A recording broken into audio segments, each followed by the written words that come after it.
Празен беше денеска добиточниот пазар во Облешево, без говеда, свињи, јагниња и јариња. Само мал број неинформирани сточари утрово стигнаат до пред влезната капија на пазарот, каде се создаде краткотрајна гужва од возила, трактори и други превозни средства за транспорт на добиток. Сепак, сточарите, откако беа информирани дека пазарот не работи, се вратија кој од каде дошол.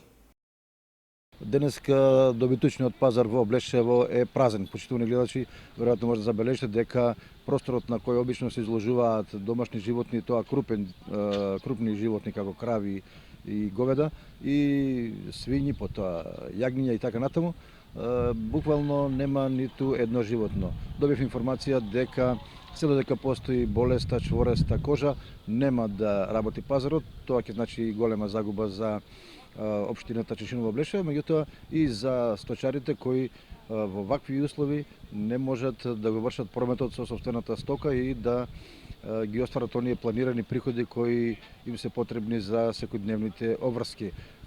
Сите очекуваат дека ова болест набрзо ќе биде санирана, решена ситуацијата, за да можат понатаму да профункционираат и пазарот, и сточарите, и се разбира трговците кои ги снабдуваат одредени реони во државата со месо или пак едноставно го распродаваат добитокот низ Македонија. Неколкумина се обидуваат да се задржат известно време надевајќи се дека ќе налета некој трговец за да продадат на брзина некое прасе или јаре, но прометот главно беше целосно блокиран. Еве како го објаснува проблемот раководителот на добиточниот пазар во Облешево. Према АХВ, значи имаме забрана за влез на животни на крупен и ситен добиток во сточниот пазар.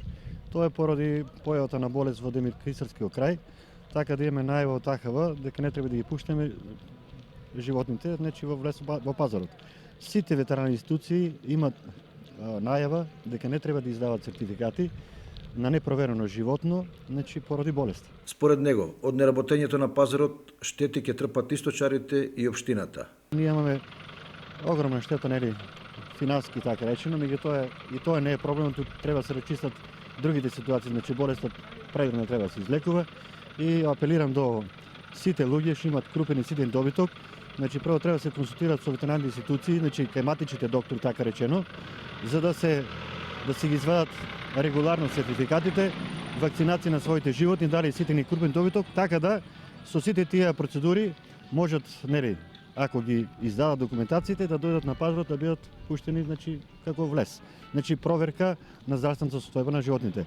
Инаку имат одредени луѓе, апелираме повторно до сточарите дека треба редовно да се и вакцинират своите животни, дали е ситен или крупен добиток.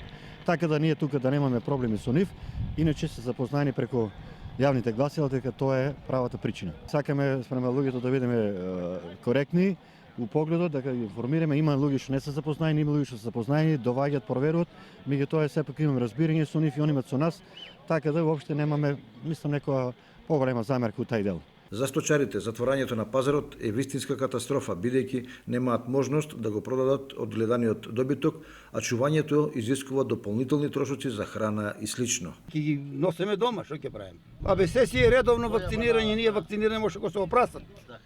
Да, али што џабе ние све на нас земјоделците гледаат дека сме утепани веќе. Не сум знаела, ја не искарувам, јас сум од тук. Да сум знаела зашто да искарам. Болеста чвореста кожа се појавила во одредени делови на државата, а ја има и во неколку соседни држави каде е со поголем замав. За сега никој не може да каже до кога ќе важи забраната за работа на добиточните пазари, бидејќи се зависи од ситуацијата на терен и евентуалното ширење на болеста. За таа цел се преземаат превентивни и опсежни мерки за заштита на добитокот и за едуцирање на сточарите.